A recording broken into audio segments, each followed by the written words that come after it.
Good afternoon again, everyone. And we're just going to go diving into our presentation about the Data Protection Act and what complying with the Data Protection Act means. So just to get off some preliminaries, the Data Protection Act was signed into law by the Governor General on July 10th, 2020. On December 1, 2021, the Honorable Minister brought into operation different sections of the Act. So Section 2, 4, 56, 57, 60, 66, 74, 72, as well as the first schedule of the Act. Thereafter, the Office of the Information Commissioner was established. The Data Protection Oversight Committee was established. And our very first Jamaica's first Information Commissioner was appointed, which is Ms. Celia Barkley. Now, what are the functions of the office? One, to advise the government on data protection matters, to educate the public on data protection rights and obligations, and provide or approve guidelines to register and regulate data controllers, cooperate and collaborate with the international partners, and generally promote good practices and ensure compliance with the Data Protection Act. Now, we all want to know what information is protected by the Data Protection Act. Well, personal data and sensitive personal data is protected by the Data Protection Act. So personal data really is information from which a person living or deceased less than 30 years can be identified. The common identifiers are name, your address, number, contact information.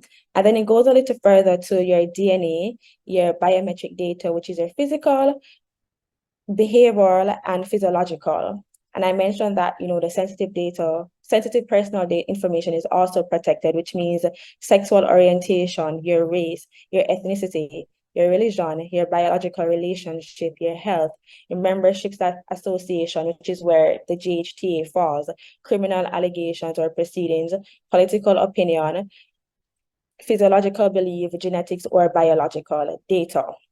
Now, before we really get into the act, it's really important that we kind of understand what some important terms mean. So we will talk about data subject.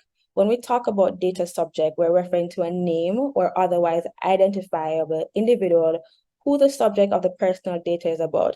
So for example, me, I'm a data subject.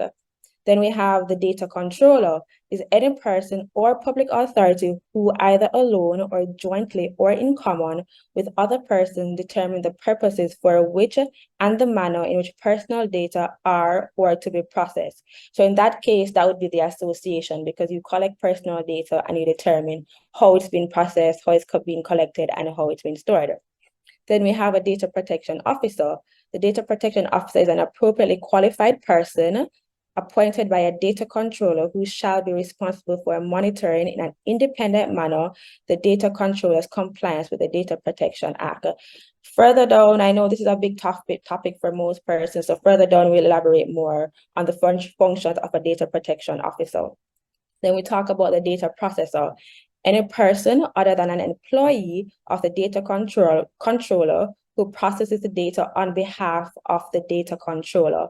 An example of a data processor is a cloud. So it's where you store the information, basically. Process, the act defines process or processing as obtaining, recording, or storing the information or of personal data or carrying out any operation or set of operations. Then we have personal data, which I explained earlier, any information in the possession of a data controller relating to an identified or identifiable living individual or an individual who can be identified. So I mentioned data subjects, right? One thing that the Act gives us that, data subjects have rights. So one of the rights is the right to access. What this means is that data subjects have the right to access information about the collection, use, storage, or disclosure of their personal data by a data controller. So this is what it means. What can be done is that upon a written request, the data controllers must provide details of the personal data they collect, its sources, purposes, and potential recipient. And according to the Data Protection Act, the data controllers are required to respond to the data subject access the request within 30 days. The second right is a right to prevent processing. Data subjects have the right to request that a data controller not process or stop processing of their personal data in specific situations.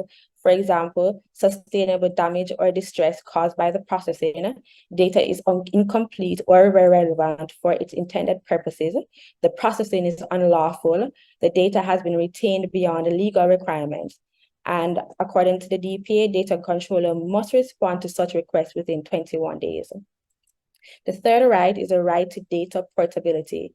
Data subjects have the right to transmit their information from one data controller to another. The DPA ensures that the data is transmitted in a structured and usable format. The fourth one is a right to avoid automated decisions. Decisions about data subjects, especially those with legal consequences, should not be made slowly through automatic data processing. A data subject have the right to conclusion based on human review and considerations. A data subject is entitled to know the logic behind any automated decisions. And the final one is a right to rectification.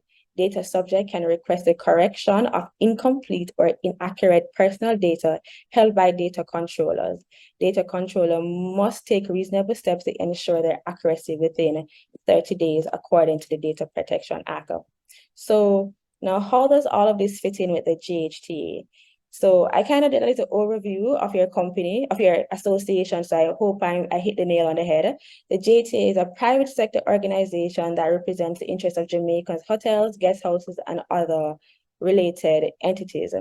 So some of your core functions are networking. The association facilitates networking opportunities among its members, fostering collaboration within the tourism industry, training and development. It provides training programs, resources to enhance the skills and professionalism of individuals working in the tourism sector.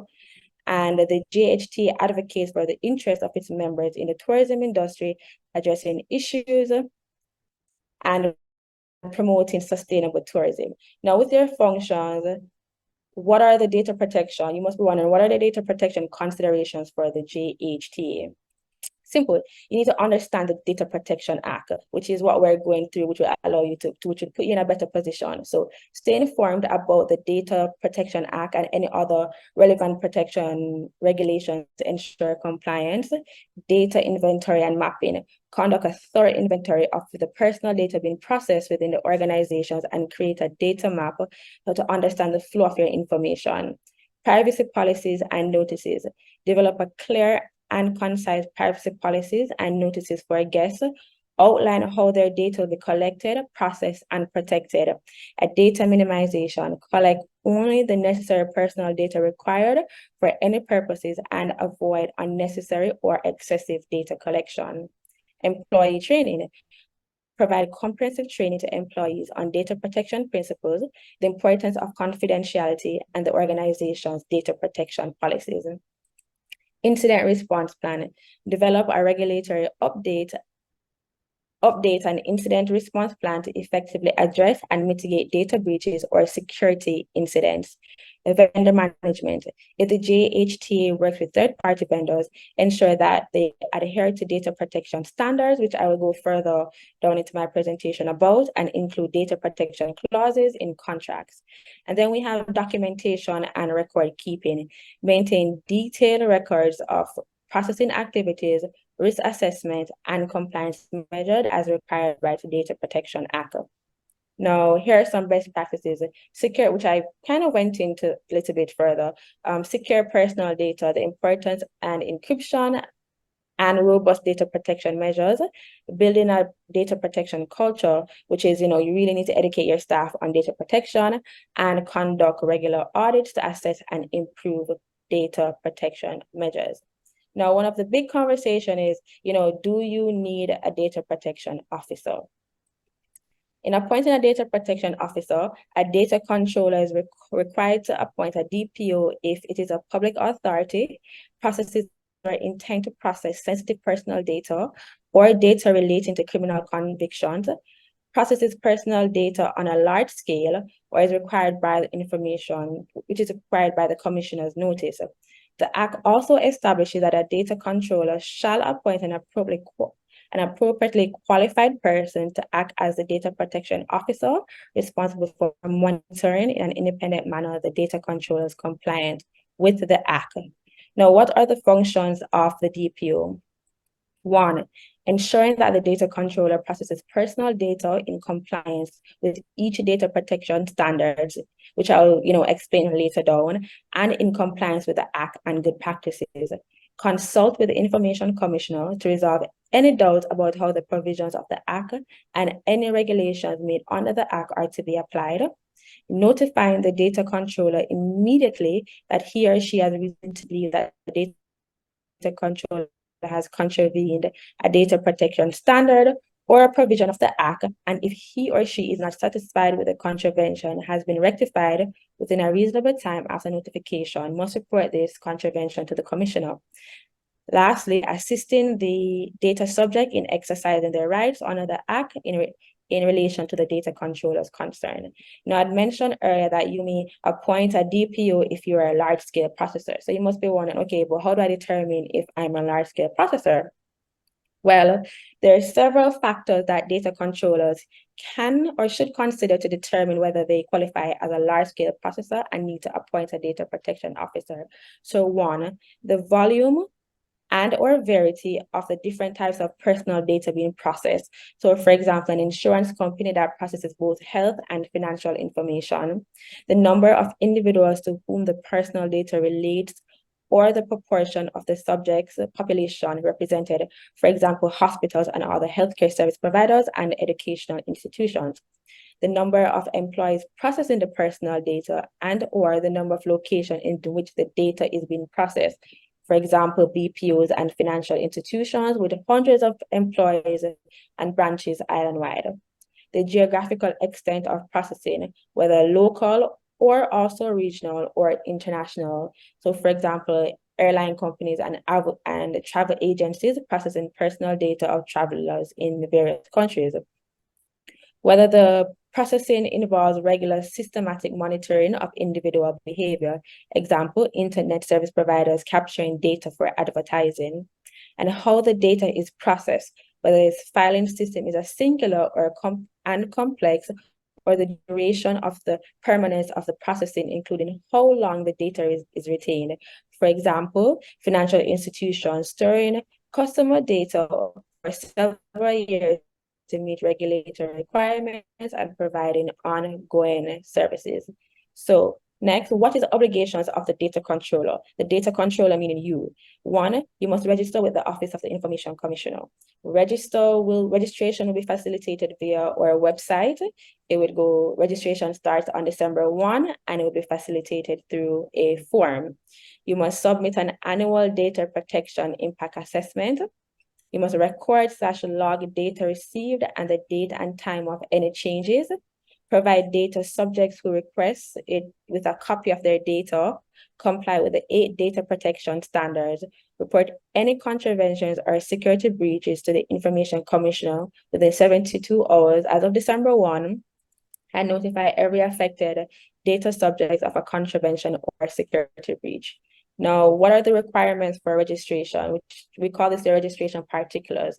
So when you're going to register, you're going to need to have the name, address, and contact information of your primary business, whether a public authority, name, address, and contact of your representative, name and contact information of your data protection officer, the description of the data to be processed, the categories of data subject, the purpose for which the data is processed, persons to whom the information is disclosed to, if you transfer information elsewhere, which we call it cross-border transfers, which is the territories to which it transferred, and other prescribed information. Now, I speak a lot about, the data protection standards. We have 8 of them. 1, fair and lawful processing. You must process information for specific and lawful processes only. The data process needs to be adequate, relevant, and necessary. The data process needs to be accurate and up to date. The proper disposal of data as soon as it is no longer necessary. You must also process personal data or sensitive personal data in accordance with the data subject rights, which I would have, explained what they are in the previous slides. processing with appropriate technical and organizational measures, and extraterritorial transfer only if receiving territory has been adequate protecting relating to the processing of personal data. So what this one means is that if you're transferring personal data to another country, they must have the same level of data protection or more. Now, what are the penalties for non-compliance? So generally, you can be fined up to $10 million or imprisonment for up to 10 years. For corporations, their officers or members can be fined 4% of the previous year's annual gross worldwide turnover, payable by any of or following the entity, any officer or member proven to be guilty, or anyone acting in the capacity of an officer or a member which have been proven to be guilty. And some of our enforcement mechanisms are: one, you can be served an enforcement notice. What this means is that the primary purpose of an enforcement notice is to instruct the data controller to take specific actions to remedy the non-compliance within a specific time frame. This may include ceasing or modifying data processing activities, implementing security measures, or addressing any other issues identified in the violation. You can also be served an assessment notice. Similarly, as the name suggests, an assessment notice allows the information commissioner to enter your premises to view information, material, or equipment and inspect or examine in furtherance of enabling the commissioners to determine whether the data controller is in compliance with the Act. The other notice is called an information notice. The information notice allows the commissioner to request the data controller to provide her with information, particularly in response to an individual request or to ensure compliance with the provisions of the Act. You can also be served a fixed penalty notice.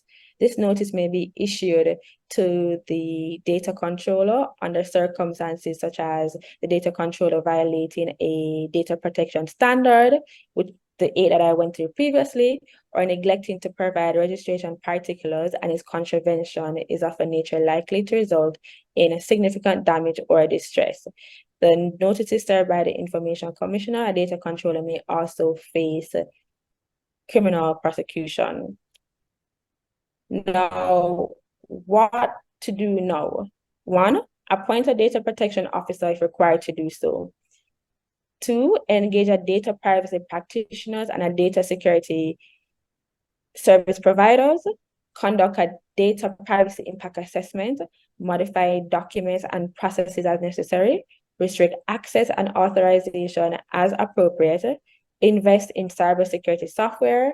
Plan for liability. Train/sensitize your staff, and register as soon as it is possible to do so, which is December 1, 2023. And we are at the end of my presentation.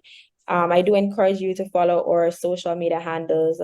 So Facebook, Twitter, and Instagram is the OICJM. We do have a lot of information, especially on LinkedIn, which is Office of the Information Commissioner.